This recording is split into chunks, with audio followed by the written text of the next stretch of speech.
Hello बच्चों, कैसे हैं आप सभी लोग। आई होप सभी बढ़िया होंगे, मस्त होंगे, मज़े कर रहे होंगे। और मज़े के साथ साथ बच्चों अब आप लोग पढ़ाई भी कर रहे होंगे, क्योंकि नोटिफिकेशन आउट हो ही चुका है लगभग लगभग। क्योंकि आप लोगों को ये बात पता चल गई होगी कि आप लोगों की एग्ज़ाम मई में फिक्स है ना। तो मई में एग्ज़ाम है आप लोगों की, और हम आप लोगों के लिए लेकर के आए हैं क्रेश कोर्स नहीं, डिटेल कोर्स, है ना। और डिटेल कोर्स में हम लोग बात कर रहे हैं फिजिक्स सब्जेक्ट की। और बेटा आज का लेक्चर सेकंड है। जो भी बच्चे नए जुड़े होंगे चैनल पर, प्लीज़ चैनल को सब्सक्राइब कर ले, बेल आइकन को इनेबल कर ले।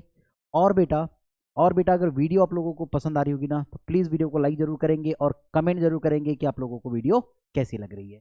ठीक है बच्चों, तो चलिए ज़्यादा समय नहीं लेंगे और आज का सेकेंड लेक्चर स्टार्ट करते हैं।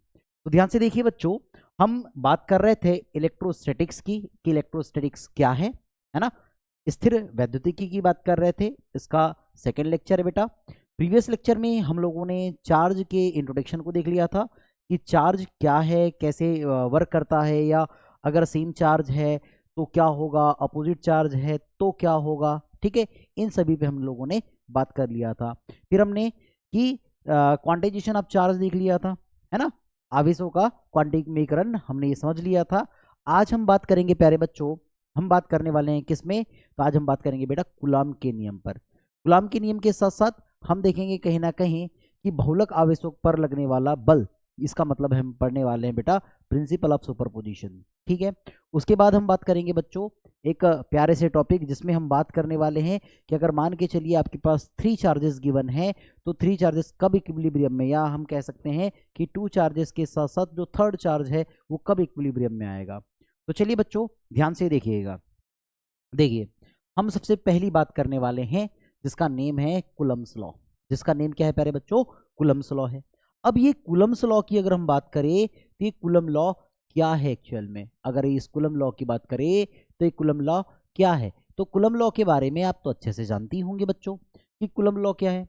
तो कूलम लॉ सभी को पता है कि अगर मान के चलिए आप लोगों के पास 2 चार्जेस गिवन हैं, आप लोगों के पास कितने चार्जेस गिवन है बच्चों, 2 चार्जेस गिवन हैं। और ये 2 चार्जेस क्या है बेटा, किस कितने डिस्टेंस पे है एक दूसरे से, अगर मान के चलिए स्मॉल आर डिस्टेंस पे है। अगर हम बात करें कि 2 charges separated by distance of small r, अगर मैंने कहा कि स्मॉल आर दूरी पर 2 चार्ज रखे गए हैं, 2 चार्ज क्या है रखे गए हैं बच्चों, तो उनके बिटवीन में कुछ फोर्स लगेगा। या तो क्या लगेगा बेटा, अट्रैक्शन फोर्स लगेगा, या तो क्या लगेगा बच्चों, वो रिपल्सिव फोर्स लगेगा। अट्रैक्शन फोर्स कब लगेगा, जब चार्ज क्या बेटा अनलाइक है, और जब चार्ज लाइक है बेटा तो क्या होगा, या लाइक चार्जेस है बेटा तो क्या होगा बेटा, लाइक चार्जेस है तो रिपल्सन होगा, है ना। और अनलाइक चार्ज है बेटा तो क्या होगा, अट्रैक्शन होगा। ठीक है, तो चलिए उसी फोर्स की वैल्यू निकालना चाह रहे हैं हम लोग। तो ये आप लोगों के पास डेफिनेशन दी गई है, डेफिनेशन को भी एक बार देख लेते हैं, समझ लेते हैं डेफिनेशन क्या है। कहता है the electrostatic force of inter interaction between two static point electric charges is directly proportional to the product of the charges, inversely proportional to the square of the distance between them, and acts along the straight line joining the two charges। इतनी बड़ी बातों को हम एकदम short में समझते हैं कि एक्चुअल में है क्या। अगर मान के चलिए आप लोगों के पास फर्स्ट ऑफ ऑल एक चार्ज ये है, ठीक है, और एक चार्ज ये है बच्चों। हमने कहा कि let suppose this charge is 1 and ये है आपके पास Q2।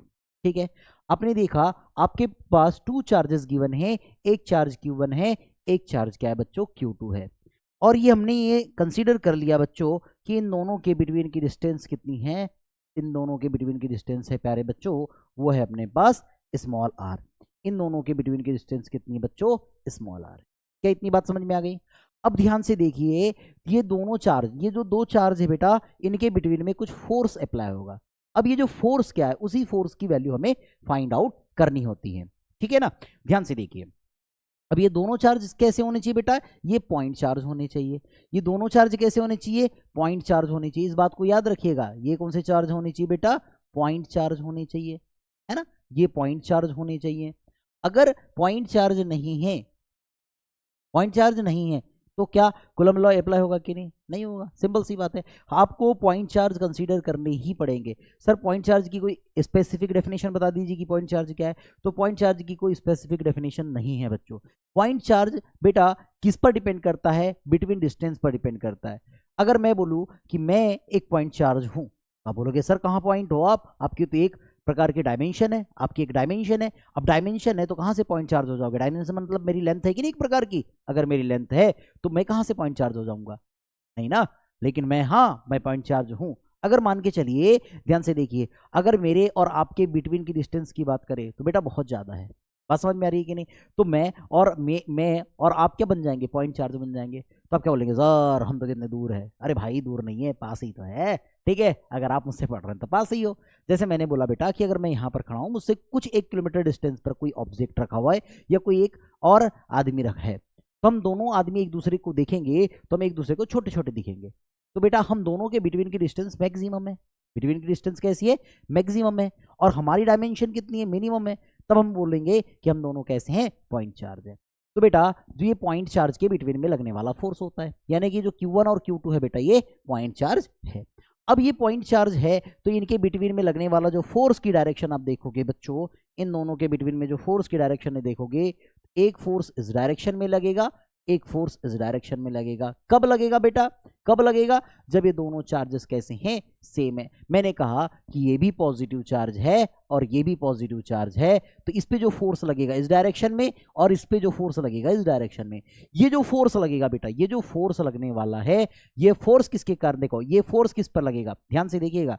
अगर हम बात कर रहे हैं तो ये force on one due to two, ये बात बोलेंगे कि force on one due to two, this means ये हो जाएगा। और अगर ये फोर्स बात करेंगे तो फोर्स ऑन टू और ये हो जाएगा बेटा ड्यू टू वन।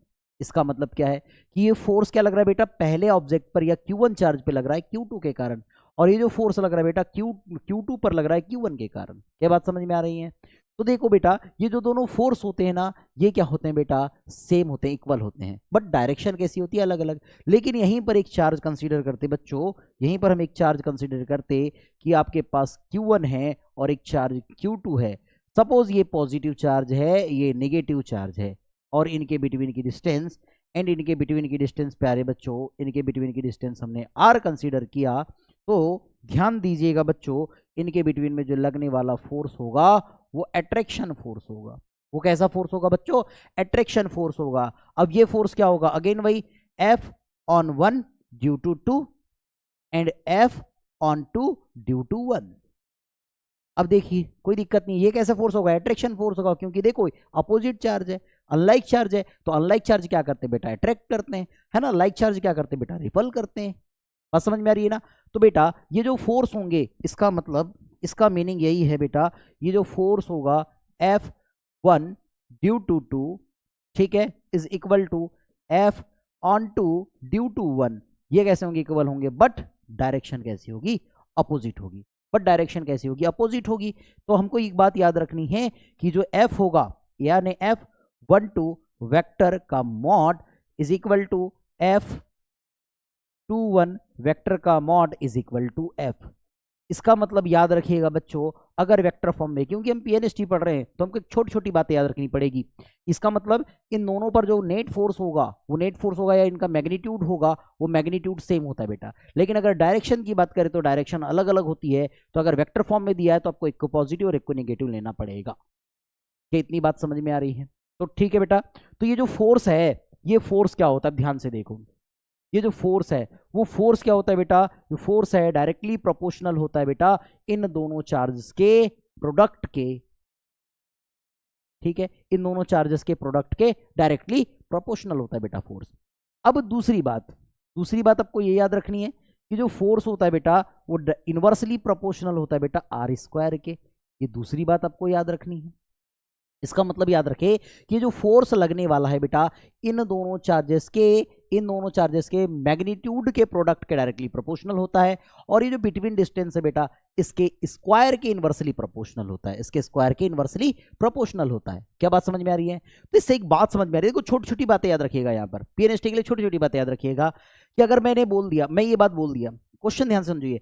अगर मैं बोल रहा हूं कि अगर मान के चलिए ये जो चार्ज है अगर चार्ज की वैल्यू या चार्ज के मैग्नीट्यूड को अगर इंक्रीज कर दिया जाए तो फोर्स बताइए, तो फोर्स बताइए इंक्रीज होगा, डिक्रीज होगा, सेम रहेगा या इसमें से कोई नहीं? तो बता दीजिए क्या होगा। तो बच्चों अगर मैं यहां पर मैग्नीट्यूड को, चार्ज के मैग्नीट्यूड को इंक्रीज करता हूं, अगर चार्ज के मैग्नीट्यूड को इंक्रीज कर देता हूं, तो बच्चों अगर मैग्नीट्यूड इंक्रीज होगा तो भी यार फोर्स भी तो इंक्रीज होगा यार, है ना? अगर मैग्नीट्यूड इंक्रीज होगा तो फोर्स भी इंक्रीज होगा। हाँ, अगर इन दोनों के बिटवीन की डिस्टेंस को अगर कम कर दिया जाए तो, सर अगर डिस्टेंस कम होगा तो भैया फोर्स इंक्रीज होगा। लेकिन अगर डिस्टेंस को दूर, मतलब डिस्टेंस को अगर हम इंक्रीज कर दे, अगर डिस्टेंस को डिक्रीज कर दें तो फोर्स इंक्रीज होगा, और अगर डिस्टेंस को हम इंक्रीज कर देते हैं तो फोर्स हमारा क्या हो जाएगा? डिक्रीज हो जाएगा। इसका मतलब कहीं ना कहीं फोर्स चार्ज के मैग्नीट्यूड पर या चार्ज के परिमाण पर डिपेंड करता है। दूसरी बात, जो फोर्स है वो इन दोनों के बिटवीन की डिस्टेंस पर भी डिपेंड करता है। तीसरी बात आपको ये याद रखनी बेटा, जो फोर्स है, ये जो फोर्स है वो कहीं ना कहीं डिपेंड करता है बेटा, डिपेंड करता है, डिपेंड्स अपॉन बिटवीन मीडियम, ठीक है? यानी कि बिटवीन मीडियम पर भी डिपेंड करता है कि डिपेंड मीडियम कैसा है। मीडियम अगर आपके पास अगर दिख गया कि वैक्यूम है, या अगर ये दोनों चार्जेस एयर में रखे गए या वाटर में रखे गए या किसी और मीडियम में रखे गए, तो उस मीडियम पर भी फोर्स डिपेंड करता है। अगर ये दोनों फोर्स को ज्वाइन करके नोट करते हैं तो कहीं ना कहीं जो फोर्स होगा वो डायरेक्टली प्रोपोर्शनल होगा बेटा Q1 Q2 अपान R² के, ठीक है? और इसी को हम समझेंगे तो F इज इक्वल टू, यहां लगाते हैं कांस्टेंट K, और ये हो जाता है Q1 Q2 अपान R², ठीक है? ठीक है, अब ध्यान से देखिए यहां पर ये आपके पास जो फॉर्मूला मिल रहा है यही आपके पास कूलम का फॉर्मूला होता है। यही आपके पास क्या होता है बच्चों? कूलम का फॉर्मूला होता है, ठीक है? अब ध्यान से देखिए बच्चों, यहां पर जो मेन इंपॉर्टेंट बात आती है, यहां पर जो मेन इंपॉर्टेंट बात आती है जो आप लोगों से पूछी जाती है वो क्या है? तो ध्यान से देखिएगा बच्चों, ध्यान से देखिएगा, यहां पर पूछा जाता है बेटा वैल्यू ऑफ के। तो बेटा यहां पर जो के की वैल्यू होती है ना, वो होती है आपके पास 1/4 पाई एप्सिलॉन नॉट, या इसी को लिखा जाता है बेटा 9 × 10⁻⁹। देखो अगर आपको फॉर्मूला लिखना है तो के की वैल्यू आप 1/4 पाई एप्सिलॉन नॉट लिख सकते हैं। लेकिन अगर आपको न्यूमेरिकल जब सॉल्व करने होते हैं, कभी अगर न्यूमेरिकल अगर आपको बनाने आ जाए तो बेटा के की वैल्यू आप क्या रखेंगे? 9 × 10⁻⁹ रखेंगे। सर यूनिट भी बता दो। हाँ यूनिट बता देते हैं। देखो अगर के इसी प्लेस में रखे, R² को ट्रांसफर कर दे और Q1 Q2 को ट्रांसफर कर दे तो ये हो जाएगा न्यूटन मीटर स्क्वायर। क्या होगा बच्चों? न्यूटन मीटर स्क्वायर पर कूलम स्क्वायर। बिकॉज ये जो कूलम है, चार्ज है, चार्ज का स्क्वायर नीचे आ जाएगा, चार्ज इंटू चार्ज मतलब कूलम इंटू कूलम, कूलम का स्क्वायर, ठीक है? ये आपके पास इसकी ऐसा यूनिट भी बन जाएगी। क्या इतनी बात समझ में आ गई? क्या इतनी बात समझ में आ गई बच्चों? यहां पर एक बात और, सर हम ये तो बात याद रख लेंगे, ये तो बात याद रख लेंगे कि के की वैल्यू क्या होती है, और इसकी ऐसा यूनिट भी याद रखना है प्यारे बच्चों, इसकी ऐसा यूनिट भी याद रखनी है। ऐसा नहीं कि के की वैल्यू ही याद रखेंगे, इसकी ऐसा यूनिट भी याद रखेंगे। बात समझ में आ रही है? दूसरी बात, आप लोगों को इस एप्सिलॉन नॉट, जो एप्सिलॉन नॉट है, इसकी वैल्यू भी पूछ ली जाती है। तो हम एप्सिलॉन नॉट की भी वैल्यू देख लेते हैं कि एप्सिलॉन नॉट की वैल्यू कितनी होती है। तो एप्सिलॉन नॉट की जो वैल्यू होती है बच्चा, वो होती है 8.8, कितना होता है? 8.854, कितना होता है? 8.854 इंटू 10⁻⁻12। कितना होता है बेटा? 8.854 इंटू 10⁻⁻12 होता है। और अगर इसकी एसआई यूनिट की बात करें तो इसकी एसआई यूनिट कितनी होती है? कितनी होती है एसआई यूनिट? बता दीजिए जल्दी से, क्या होगी? अगर के की प्लेस में अगर हम रख दे 1/4 पाई एप्सिलॉन नॉट, तो ये क्या हो जाएगा? एप्सिलॉन नॉट को ट्रांसफर इधर कर दे और एफ को इधर, तो ये हो जाएगा आपका कूलम स्क्वायर पर न्यूटन मीटर स्क्वायर। ये होती है बेटा इसकी एसआई यूनिट, ठीक है? तो आपको ये बात भी पूछी जा सकती है, इस बात को भी याद रखिएगा, एप्सिलॉन नॉट की वैल्यू क्या है और उसके साथ ही साथ उसका एसआई यूनिट क्या है, ठीक है? इसके साथ एक बात और पूछी ली जाती है बेटा कि एप्सिलॉन नॉट का डायमेंशन फार्मूला क्या है? एप्सिलॉन नॉट का डायमेंशन फार्मूला क्या है? तो एप्सिलॉन नॉट का जो डायमेंशन फार्मूला होता है प्यारे बच्चों, वो एप्सिलॉन नॉट का डायमेंशन फार्मूला क्या होगा? देखो ऊपर क्या है आपके पास? चार्ज है, ऊपर क्या बेटा चार्ज, मतलब कि कूलम, कूलम क्या हो जाएगा बेटा 80, है ना, 80 का स्क्वायर। ध्यान से देखो, न्यूटन मतलब फोर्स, फोर्स का कितना हो जाएगा सर mL/T⁻², ठीक है।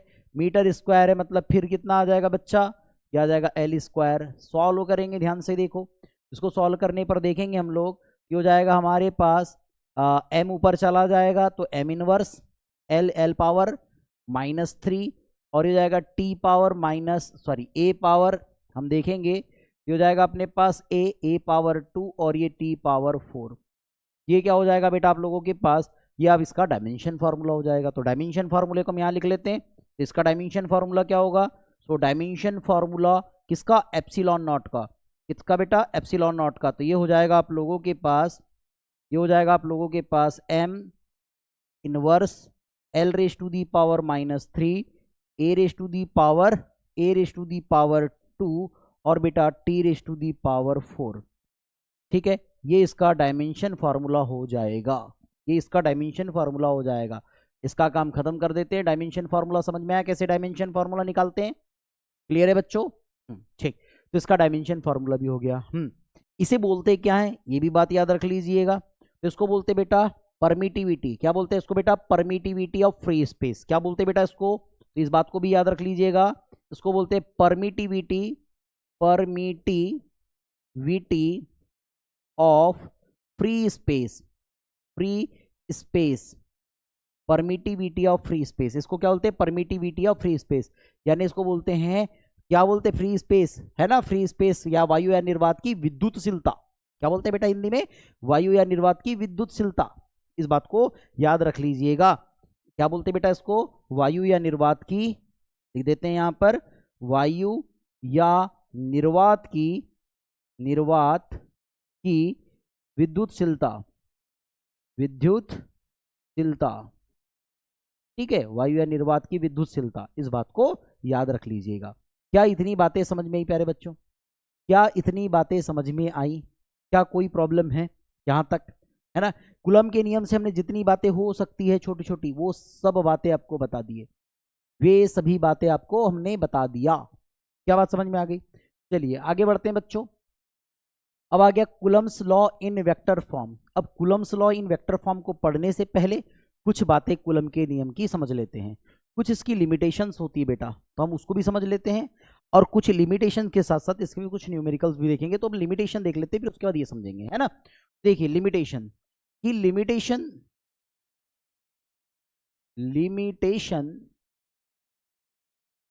लिमिटेशन ऑफ कूलम्स लॉ,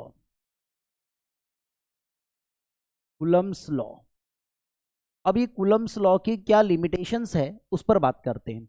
तो भैया कुछ बातें होती है, कुछ बातों को याद रखिएगा। पहली बात कि ये कभी भी स्मॉल चार्ज के लिए पॉसिबल है। किसके पॉसिबल है बेटा, ये स्मॉल चार्ज के लिए पॉसिबल है। ओनली किसके लिए पॉसिबल बेटा,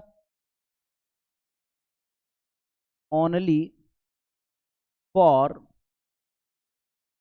स्मॉल चार्ज, स्मॉल चार्ज, ठीक है, ये स्मॉल चार्ज के लिए पॉसिबल है। दूसरी बात बच्चों, दूसरी बात किसके लिए पॉसिबल है, या क्या चीज है। पहली बात तो हमको ये समझ में आ गई कि ये क्या है बेटा आपके पास, स्मॉल चार्ज के लिए पॉसिबल है। दूसरी बात आप देखेंगे बच्चों कि ये बिगेस्ट चार्ज के लिए तो पॉसिबल बिल्कुल भी नहीं रहेगा, स्मॉल चार्ज के लिए पॉसिबल है, बता दिए थे, पॉइंट चार्ज के लिए पॉसिबल है। दूसरी बात बच्चों कि अगर दोनों ऑब्जेक्ट, अगर बोथ चार्जेस अगर क्या बेटा रेस्ट में है, अगर दोनों चार्ज रेस्ट में है, कि अगर मैं बोलूं कि बोथ चार्जेस आर रेस्ट, अगर बेटा ये चार्ज रेस्ट में है तो बेटा ये पॉसिबल है, तो ये बेटा ये पॉसिबल है। लेकिन अगर मैंने बोला बेटा कि अगर बोथ चार्जेस आर मोशन, अगर दोनों चार्ज अगर मोशन में है बेटा तो ये पॉसिबल बिल्कुल भी नहीं है, ये बिल्कुल भी पॉसिबल नहीं है। याद रखिएगा, अगर दोनों चार्ज अगर रेस्ट में है, अगर दोनों चार्ज रेस्ट में है तो कूलम लॉ फॉलो करेगा, कूलम लॉ लागू हो जाता है बेटा, लागू हो जाता है। लेकिन अगर मैंने बोला कि अगर दोनों चार्ज मोशन में है तो कूलम लॉ लगता ही नहीं है, कूलम लॉ नहीं अप्लाई कर सकते आप। लेकिन अगर इसी के साथ मैंने बोला बेटा कि अगर वन चार्ज 1 charge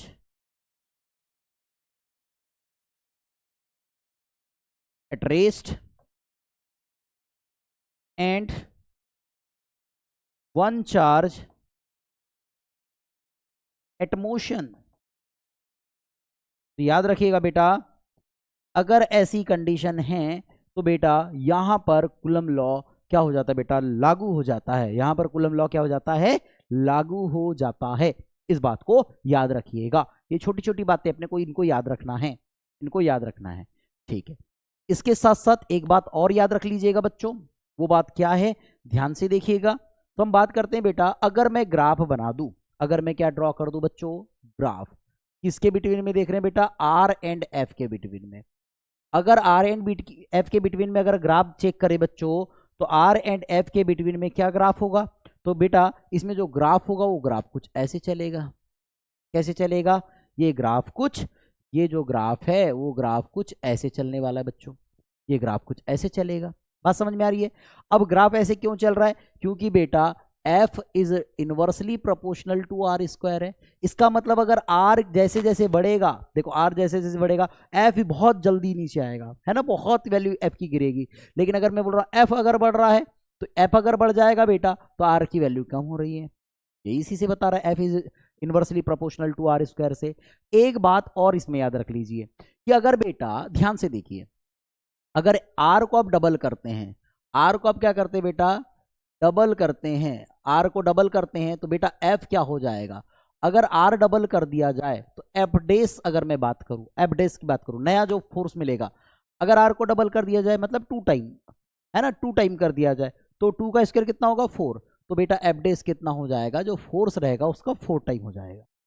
अगर r को आधा कर दिया जाए, अगर बेटा r को आधा कर दिया जाए, हैवल, है ना, आधा कर दिया जाए तो बेटा जो एफ डेस है ना, एफ डेस नया वाला जो फोर्स मिलेगा वो कितना मिलेगा।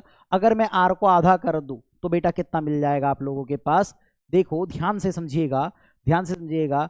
तो सॉरी, हमने इसको क्या लिख दिया, हमने इसको क्या लिख दिया, अगर एफ, तो ये कितना अगर डबल करते हैं तो ये क्या हो जाएगा 4 टाइम क्या हो जाएगा, डिक्रीज हो जाएगा, है ना, यानी कि एफ अपॉन 4 आ जाएगा। लेकिन अगर हम आर को आधा कर रहे हैं तो बेटा कितना हो जाएगा, एफ 4 टाइम हो जाएगा, एफ कितना हो जाएगा 4 टाइम हो जाता है। ये डायरेक्ट डायरेक्ट क्वेश्चन पूछे जाते हैं, इन छोटी छोटी बातों को भी याद रखिएगा प्यारे बच्चों, इन छोटी छोटी बातों को भी याद रख लीजिएगा।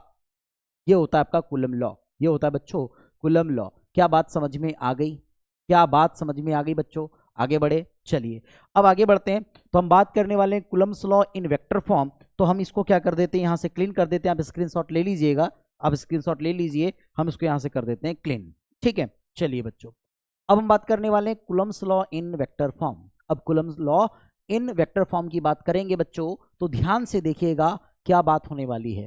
तो भाई coulomb law in vector form की बात कर रहे हैं, तो वही कूलम लॉ पे फिर से चर्चा करेंगे। तो ध्यान से देखिए, मैंने कहा ये आपके पास एक चार्ज Q1 है और एक चार्ज बेटा ये Q2 है, दोनों के बिटवीन की डिस्टेंस हमने बोला ये R है, ठीक, कोई दिक्कत नहीं सर, R है, ठीक, ये हो गया। अब मैंने कहा, अब मैं ये बात कह रहा हूं बच्चों कि हम कंसीडर कर रहे हैं हम लोग कि इस डायरेक्शन में अगर मान लो सेम चार्ज है, यानी कि लाइक चार्जेस है, अगर दोनों पॉजिटिव है दोनों नेगेटिव है, तो इस डायरेक्शन में फोर्स लगेगा F1 ड्यू टू 2, ठीक है, और इस डायरेक्शन में इसे फोर्स लगेगा बेटा F ऑन 2 ड्यू टू 1, ठीक है, कोई दिक्कत नहीं, है ना। अब वेक्टर फॉर्म देख रहे हैं तो वेक्टर फॉर्म में लिखेंगे। अब मुझे एक बात बताइए, अब मुझे एक बात बताइए प्यारे बच्चों, तो मैं एक बात कह सकता हूं कि अगर मैं इस डायरेक्शन में, देखो इस डायरेक्शन में एक फोर्स अप्लाई होगा और इसमें इस डायरेक्शन में एक फोर्स अप्लाई होगा, यानी ये फोर्स की डायरेक्शन ये है, इस फोर्स की डायरेक्शन ये है। क्या बात समझ में आ गई, क्या बात समझ में आ गई। अब इसकी वैल्यू क्या है, अब ये फोर्स कहां से लग रहा है, इधर से इधर लग रहा है, मतलब जा किधर रहे इधर, मतलब यहां की value R1 vector minus R2 vector होगा।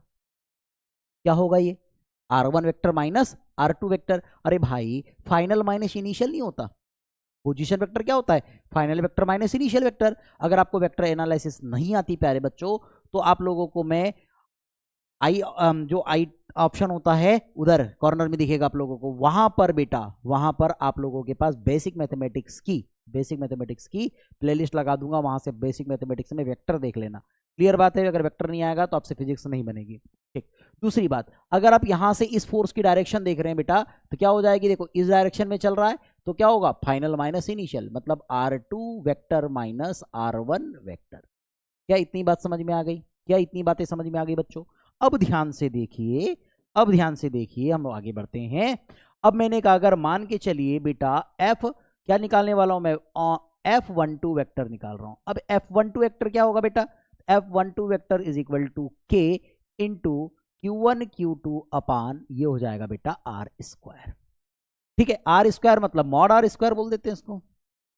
कितना हो जाएगा बच्चों, मॉड R स्क्वायर, कोई दिक्कत नहीं है, आर वेक्टर का स्क्वायर। ठीक है, कोई तकलीफ नहीं है। ठीक है, क्या इसको हम वेक्टर फॉर्म बोल दे? हाँ सर बोल दीजिए, कोई दिक्कत नहीं। ठीक, अब ध्यान से देखो क्या लिखेंगे हम इस बात को, ऐसे लिखेंगे। अब मुझे एक बात बताइए, हम तो वेक्टर फॉर्म लिख रहे हैं ना, force on one due to two, force on one due to two, दूसरे के कारण पहले पर फोर्स लग रहा है, वो फोर्स क्या है, ये factor is equal to K into Q1 Q2 upon mod R square. Sir हम तो वेक्टर फॉर्म लिख रहे हैं, मतलब हमको डायरेक्शन भी बतानी पड़ेगी, और डायरेक्शन बताने के लिए भैया यूनिट वेक्टर बताना पड़ेगा। तो डायरेक्शन क्या है, ये डायरेक्शन, ये डायरेक्शन, तो डायरेक्शन क्या, अभी यूनिट वेक्टर लिखेंगे। तो डायरेक्शन क्या लिखते हैं हम लोग, ध्यान से देखो, यहां लिखेंगे बेटा यूनिट वेक्टर, क्या लिखेंगे बेटा, यहाँ यूनिट वेक्टर लिखते हैं। क्या लिखते हैं, डायरेक्शन को रिप्रेजेंट करने के लिए यूनिट वेक्टर। अब अगर यूनिट वेक्टर की बात करूं तो ये यूनिट वेक्टर है क्या, ये यूनिट वेक्टर क्या है, तो यूनिट वेक्टर मतलब उसी डायरेक्शन में लिखने जाने वाला वेक्टर। तो क्या लिखेंगे बेटा, ये उसी डायरेक्शन में क्या ये वेक्टर दिख रहा है, ध्यान से देखो, इस फोर्स की डायरेक्शन में ये वेक्टर दिख रहा है, इसको लिखेंगे R1 vector minus R2 vector, R1 vector minus R2 vector. अब मेरे को एक बात बताओ, क्या यूनिट वेक्टर ऐसे लिखते हैं? नहीं सर, यहाँ तो केप लगाते हैं। अब याद करो वेक्टर एनालिसिस को, तो हम लोगों ने बात किया है कि अगर मुझे ए केफ निकालना होता है, ए केफ इज इक्वल टू कितना होता है, तो आप बोलेंगे सर ए वेक्टर अपॉन मॉड ए वेक्टर। हाँ सर मैं बोलूंगा हाँ सही बात है, हम किसी भी यूनिट वेक्टर को ऐसे डिफाइन करते हैं, हम लिखेंगे सर यूनिट वेक्टर को, समझिए कैसे लिखेंगे। तो ये क्या हो जाएगा, उसको लिखेंगे बेटा F12 vector is equal to K into क्या हो जाएगा, ये हो जाएगा आपके पास Q1 Q2 अपान ये हो जाएगा मॉड R वेक्टर का स्क्वायर। ठीक है, इसको लिखेंगे, देखो केफ है, केफ है मतलब पहले तो ये वेक्टर फॉर्म लिखो, ये हो जाएगा आप लोगों के पास R1 vector minus R2 vector upon बेटा मॉड लिखेंगे मतलब R1 vector minus R2 vector का मॉड। ठीक है बच्चों, अब ध्यान से देखिए, हम क्या इसे ऐसे लिख सकते हैं, K इंटू Q1 Q2 अपान, देखो R वेक्टर कहीं ना कहीं ये भी है और ये भी है, तो मैं अभी यहां ये लिख रहा हूं बात, तो ये लिख लेता हूं, इजी हो जाएगा मेरे लिए। तो क्या हो जाएगा, मैं इसे लिखूंगा बेटा R1 vector minus R2 vector का स्क्वायर, और ये हो जाएगा इनटू ये हो जाएगा R1 vector minus R2 vector अपान हो जाएगा बेटा mod R1 vector minus R2 vector. ठीक है, अब बेटा डिनोमिनेटर सेम है, मल्टीप्लाई कर दो, ये हो जाएगा K इंटू ये हो जाएगा बेटा Q1 Q2 अपान ये हो जाएगा बेटा mod R1 vector minus R2 vector का होल क्यूब, और ये हो जाएगा बेटा R1 vector minus R2 vector. ये किसकी वैल्यू बच्चों, F12 वेक्टर की, किसकी वैल्यू बच्चों, F12 वेक्टर की, F12 वेक्टर की वैल्यू ये आ गई। तो बेटा F21 वेक्टर क्या आ जाएगा, F21 वेक्टर देख लीजिए, F21 वेक्टर कैसे लिख सकते हैं, ध्यान से देखो, सेम यही लिखने वाले हैं। क्या लिखेंगे बेटा, K into Q1 Q2 upon mod R2 vector minus R1 vector का square into R2 vector minus R1 vector. ये बात, ये क्या आ जाएगा बेटा, कुछ नहीं किया मैंने, बस थोड़ा चेंज किया हूं, देखो R2 वेक्टर R1 वेक्टर कर दिया, बस चेंज ही किया हूं थोड़ा थोड़ा, ध्यान से देख लो अच्छे से। तो ये क्या मिल गया आपके पास, फोर्स ऑन 2 ड्यू टू 1। ये बात आपको याद रखनी पड़ेगी, ये बात अपने को याद रखनी पड़ेगी, इन बातों को याद रखिएगा। क्या बातें समझ में आई बच्चों, आगे बढ़े, चलिए अब एक दो न्यूमेरिकल करते हैं इस पे। अब न्यूमेरिकल कूलम के लॉ पर करते हैं। भाई कूलम का लॉ पर न्यूमेरिकल करेंगे तो क्या होगा, सर कूलम के लॉ पर न्यूमेरिकल होगा। तो पहली बात समझो, अगर मैंने बोला, ध्यान से देखिए, अगर मैंने बोला एक प्रोटॉन है और एक आपके पास इलेक्ट्रॉन है, और ये दोनों एक दूसरे से अगर मान के चलिए बेटा 3 सेंटीमीटर की डिस्टेंस पे हैं, 3 सेंटीमीटर की डिस्टेंस पे है, तो मुझे एक बात बताइए, या 3 मिलीमीटर की डिस्टेंस पे, अगर 3 मिलीमीटर की डिस्टेंस पे है तो बताइए इनके बिटवीन में लगने वाला जो फोर्स होगा वो क्या होगा। तो ध्यान से देखिए, अगर मैंने बोला बेटा कि अगर ये क्वेश्चन है, इस क्वेश्चन को ध्यान से देखिएगा, अगर कहता है बेटा एक इलेक्ट्रॉन आपके पास ये है और एक प्रोटॉन आपके पास ये है बच्चों, इन दोनों के बिटवीन की डिस्टेंस 3 मिलीमीटर है, ठीक।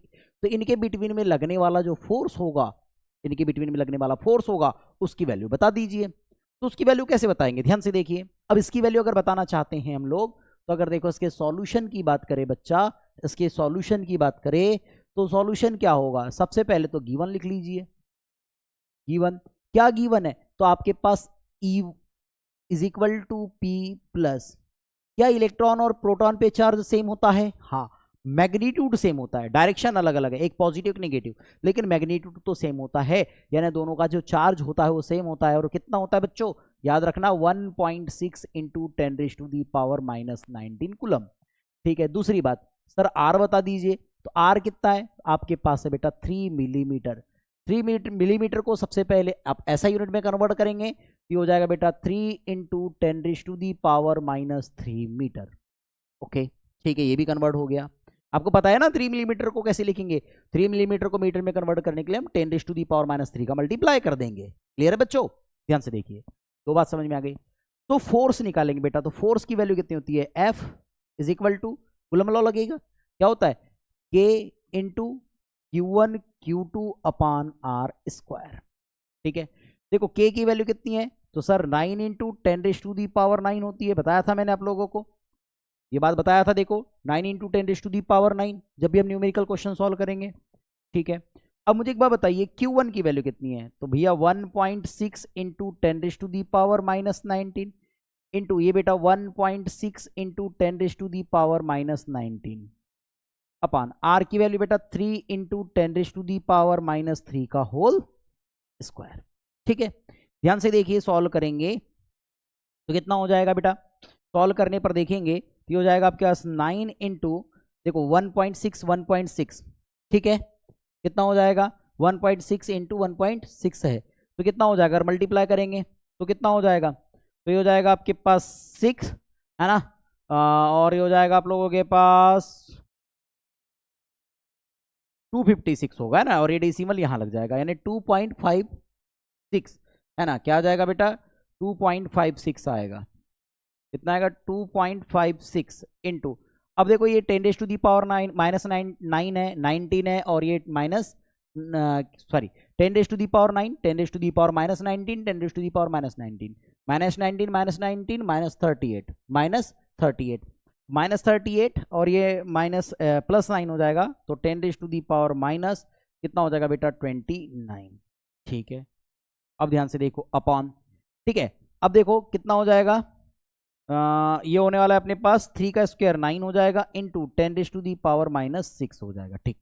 ध्यान से देखो 9 से 9 आपका कैंसल आउट हो गया, ये हो जाएगा 2.56 इंटू 10⁻, ये हो जाएगा बेटा -23, और ये हो जाएगा बेटा न्यूटन फोर्स लगेगा। F की वैल्यू आपके पास ये आ गई, F की वैल्यू बच्चों ये आपके पास F की वैल्यू आ गई। तो ऐसे ही क्वेश्चंस बनते हैं, ऐसे ही क्वेश्चन बनते हैं, ऐसे क्वेश्चंस आपको बताना है, ठीक है। अब एक बात बताइएगा, ध्यान से देखिए, 2-4 बातें अब मैं बता देता हूं आप लोगों को, वो क्या होने वाली है, ठीक है।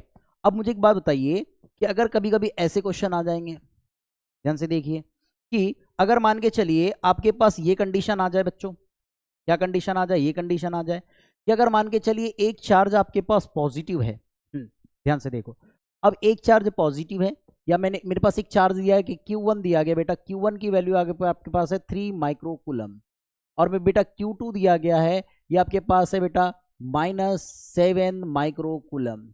तो बताइए अगर Q1 और Q2 आपके पास दिया गया है, तो ये बताना है कि फोर्स, अब फोर्स जो होगा इसके ऑप्शन देखिए, तो यहां से आप करेक्ट ऑप्शन बता दीजिएगा बच्चों, कि करेक्ट ऑप्शन पहला, तो फोर्स की वैल्यू क्या होगी, F12 vector, second F21 vector, third F11 vector, और फोर्थ बेटा F22 वेक्टर। इसका करेक्ट ऑप्शन क्या होगा, इसका करेक्ट ऑप्शन क्या होगा, वीडियो को पॉज करके आप इसको सॉल्व कर सकते हैं बच्चों, नहीं तो मैं बता रहा हूं, ठीक है। चलिए अब बता देता हूं मैं, ध्यान से देखिए, इसका आंसर आएगा बेटा फर्स्ट होगा, सेकंड होगा, थर्ड होगा, फोर्थ होगा, कौन सा होगा, तो ध्यान से देखिए बच्चों, अब क्या बोल रहा है, एक चार्ज आपके पास ये Q1 है और एक चार्ज बच्चा ये Q2 है। ध्यान से देखिए Q1 की वैल्यू आप देखेंगे बेटा तो 3 माइक्रोकूलम है और Q2 की वैल्यू बेटा 7 माइक्रोकूलम है। ठीक है, अब फोर्स की वैल्यू देखो, फोर्स कौन सा फोर्स सर करेक्ट है इसमें? मुझे एक बात बताइए, क्या ये दोनों एक दूसरे को अट्रैक्ट करेंगे? हाँ करेंगे ना, लेकिन अब ध्यान से देखो एक्यूरेट आंसर कौन सा आएगा इसका।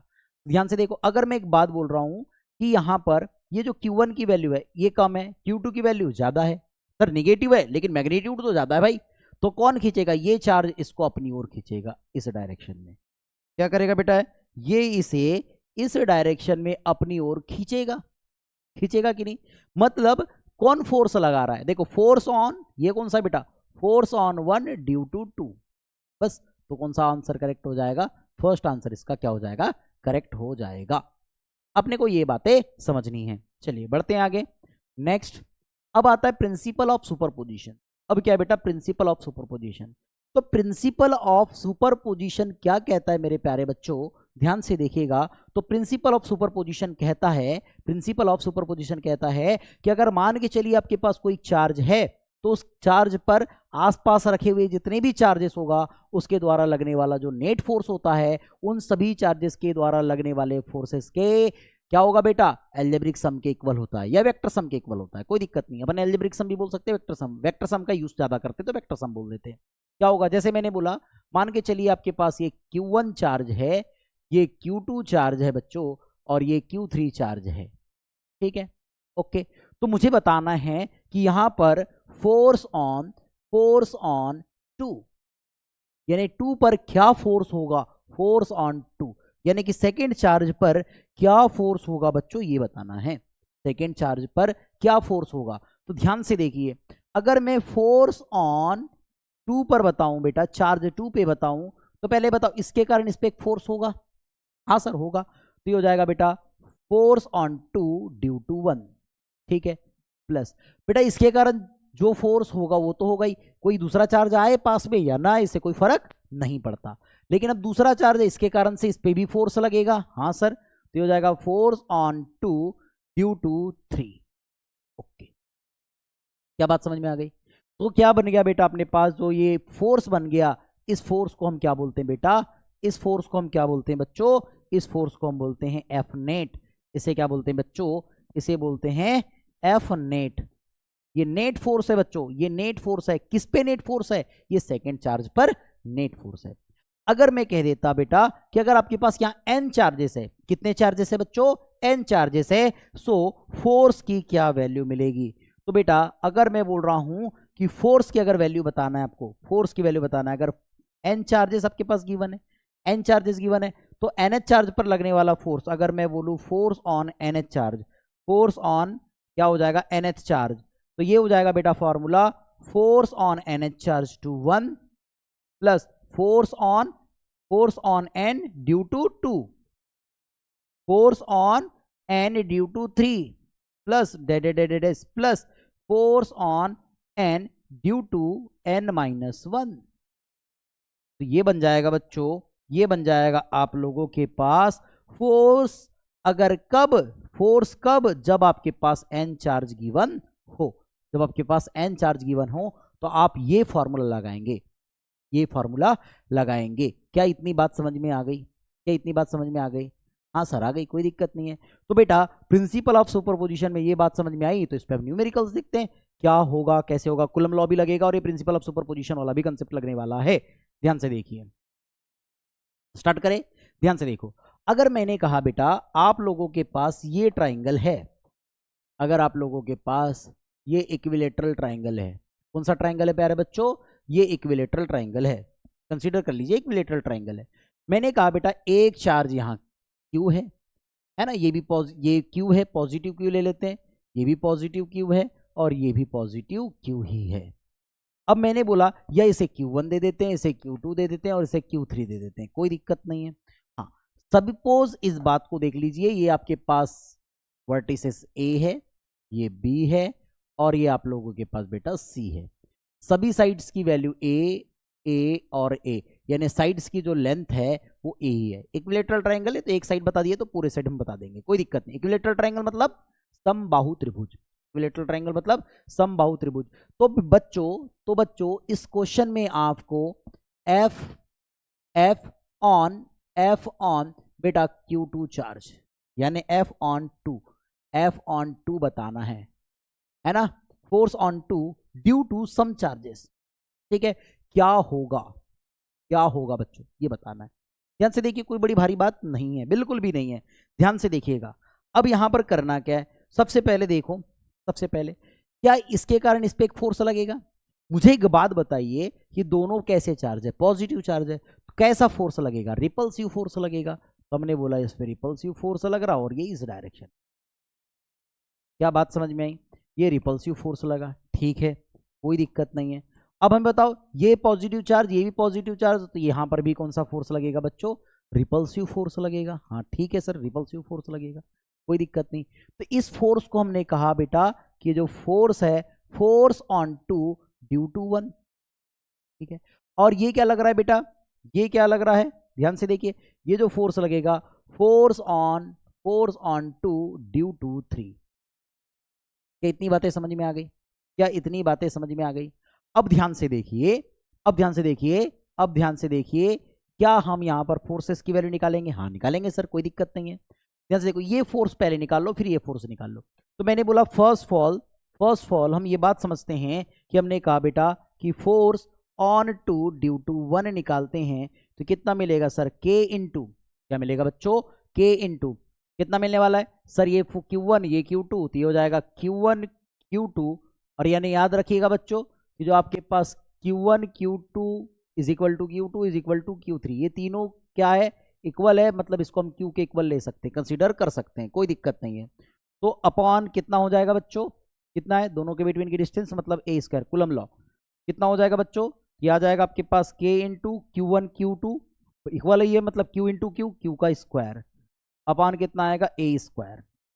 ठीक है बच्चों, अब ध्यान से देखो, अगर मैं F on two due to three की अगर बात करूं बच्चों, थ्री की अगर बात करूं कितना आएगा, ये K इंटू क्या दोनों चार्जेस का प्रोडक्ट यानी Q2 इंटू Q3 अपॉन दोनों के बिटवीन की डिस्टेंस मतलब a square is equal to, ये भी Q2 is equal to Q3 is equal to Q ही है।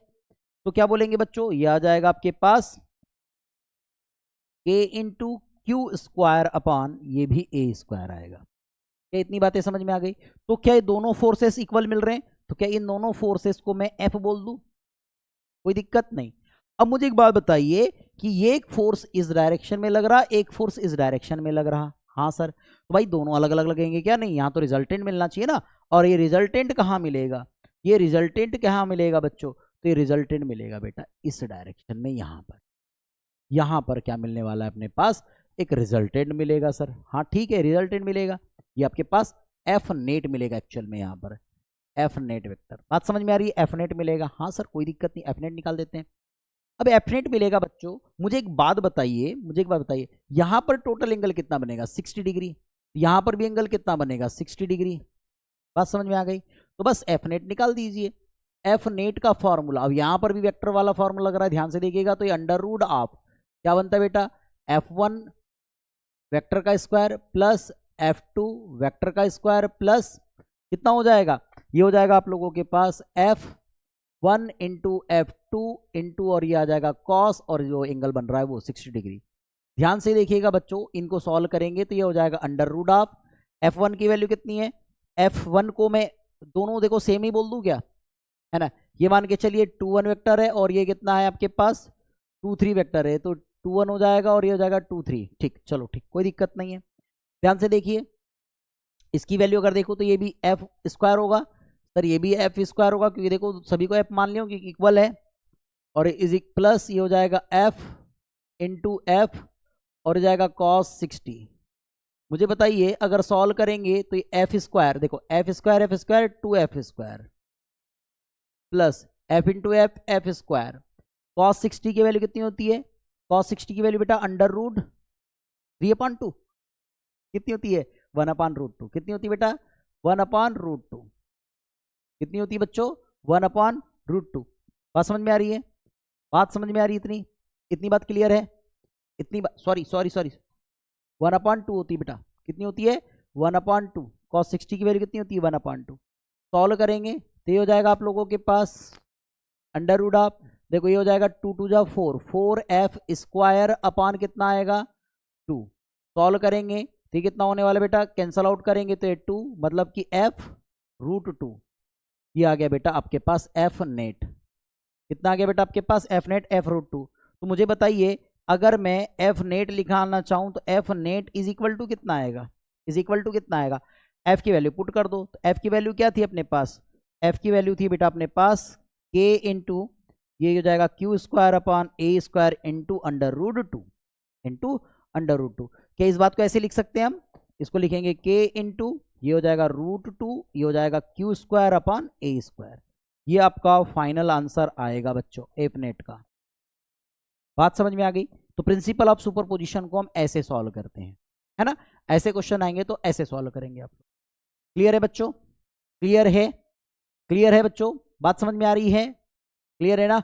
आगे बढ़े, आगे बढ़े, चलिए आगे बढ़ते हैं, ध्यान से देखिएगा। अब बात करते हैं इक्विलिब्रियम ऑफ चार्ज पार्टिकल।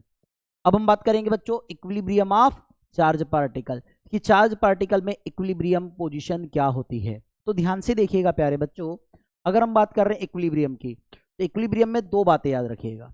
अब दो बातें क्या क्या है, पहली बात समझो, फर्स्ट कंडीशन अपने को ये याद रखनी है, फर्स्ट कंडीशन अपने को ये याद रखनी है प्यारे बच्चों, कि अगर जो बोथ चार्जेस है वो क्या है, सेम चार्जेस है, यानी कि हम क्या बात कर रहे हैं बेटा, जो टू चार्जेस कंसीडर कर रहे हैं वो लाइक चार्जेस हैं, है ना, for like charges, like charges, ठीक है। सेकेंड कंडीशन में हम अनलाइक चार्जेस की बात कर लेंगे। चलिए ठीक, अब लाइक चार्जेस के बारे में बात कर रहे हैं तो ध्यान से देखिएगा। अगर मैंने बोला बेटा एक चार्ज मेरे पास ये Q1 है और दूसरा चार्ज ये है अपने पास Q2, अगर दोनों के बिटवीन की डिस्टेंस को हमने कंसीडर किया x है, सपोज हमने यहां पर कंसीडर कर लिया कि दोनों के बिटवीन की डिस्टेंस कितनी है बच्चों, x है। क्या बात समझ में आ गई।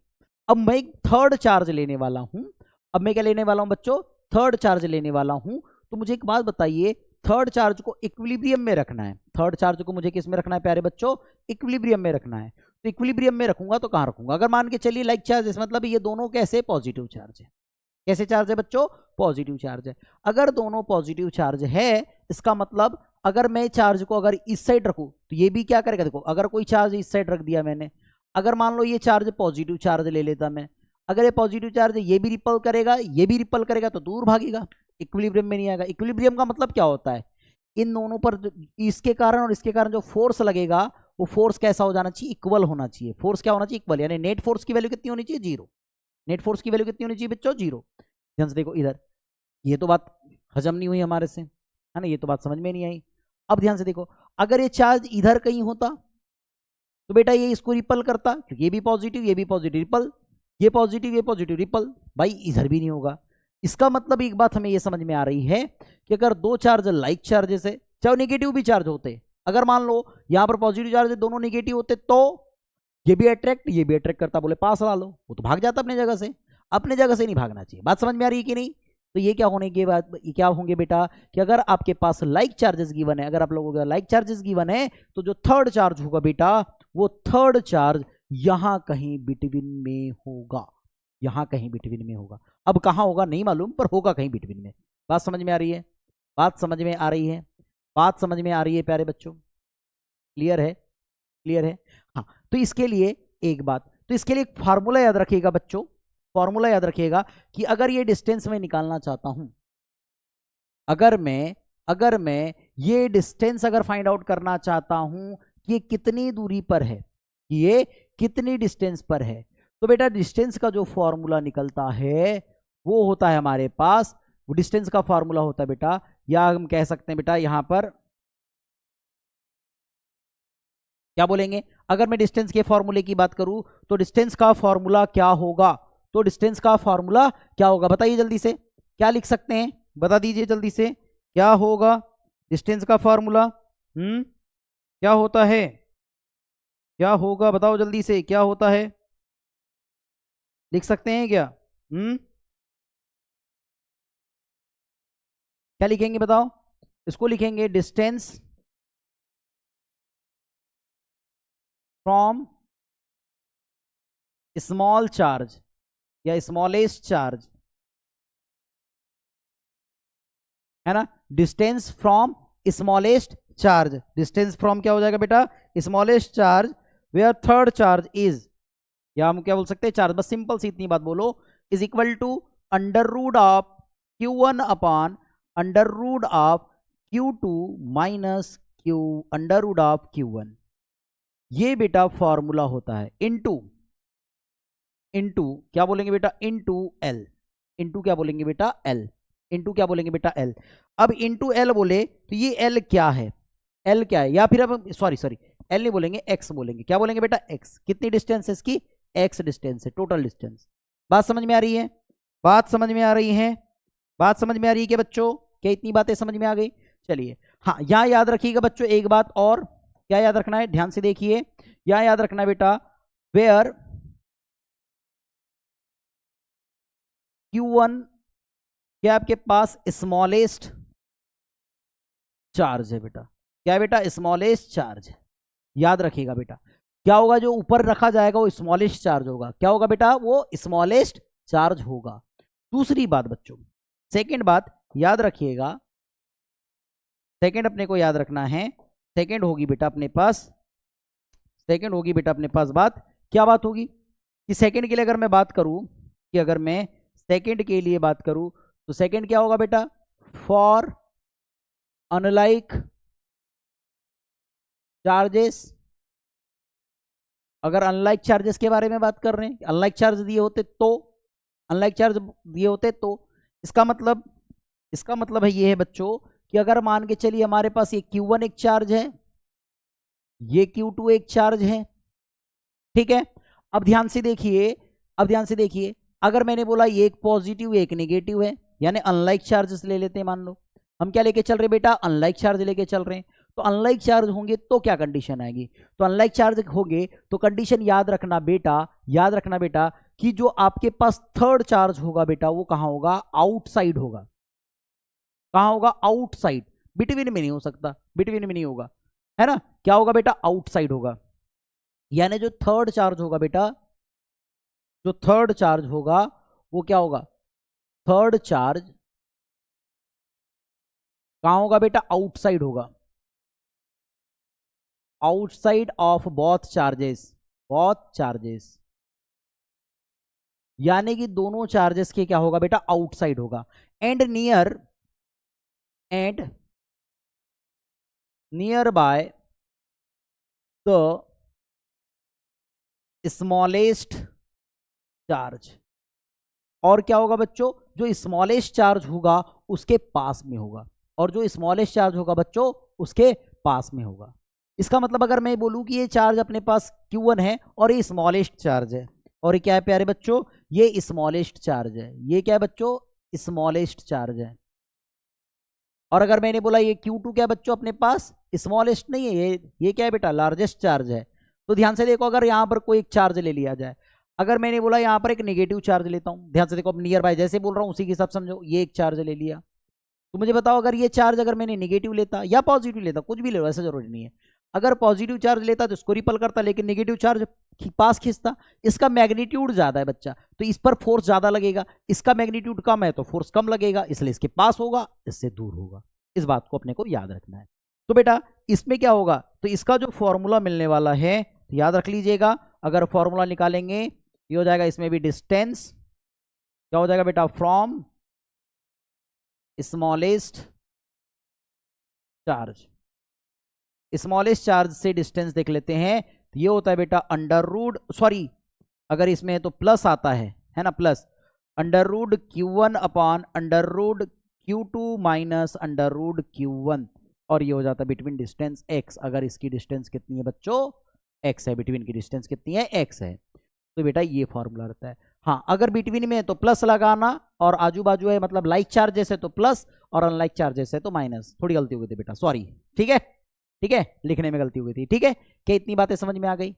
ये फॉर्मूला इसके लिए होगा, और यहां पर याद रखना है बेटा, अपने पास जो Q1 मिल रहा है, अपने पास जो Q1 मिल रहा है, जो Q1 चार्ज है वेयर जो Q1 है बेटा, Q1 क्या है अपने पास, स्मॉलेस्ट चार्ज है, स्मॉलेस्ट चार्ज है। जो Q1 है बच्चों वो क्या है, स्मॉलेस्ट चार्ज है। क्या इतनी बातें समझ में आ रही है, क्या इतनी बातें समझ में आ रही है? तो इन फॉर्मूले की हेल्प से हम क्या कर सकते हैं, थर्ड चार्ज की डिस्टेंस फाइंड आउट कर सकते हैं बेटा स्मॉलेस्ट चार्ज से। क्या बात समझ में आ गई, क्या बात समझ में आ गई बच्चों? इतनी बातें क्लियर हैं? ये इस फॉर्मूले आपको कई बार डायरेक्टली फॉर्मूले पूछ लिया गया है, तो इन फॉर्मूले को याद रखिएगा। तो चलिए बच्चों, मिलते हैं नेक्स्ट वीडियो में नेक्स्ट अच्छी अच्छी बातों के साथ या इसके न्यूमेरिकल्स के साथ। तब तक के लिए धन्यवाद।